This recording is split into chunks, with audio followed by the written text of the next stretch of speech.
మా పిన్నికి చీరలు లేకపోతే మా అమ్మ చీరలు కట్టుకొని బ్రతికింది మా పిన్ని.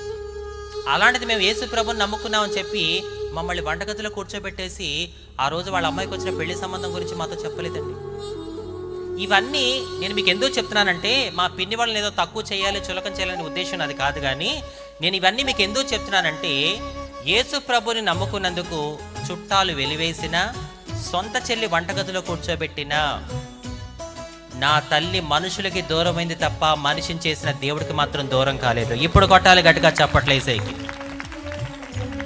ఈ రోజులో చాలా మంది యేసు ప్రభుని నమ్ముకున్న తర్వాత చుట్టాలు ఏదో అంటున్నారు, బంధువులు ఏదో అంటున్నారు, ఇరుగు పొరుగు వాళ్ళు ఏదో అంటున్నారని చెప్పి కొంతమంది యేసయ్యనే విడిచిపెట్టడానికి సిద్ధపడుతున్నారు.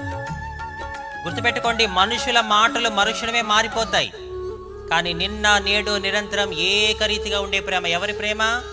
యేసయ్య ప్రేమ. మాట తప్పడానికైనా మానవుడు కాడు, మనిషిని చేసిన దేవుడు.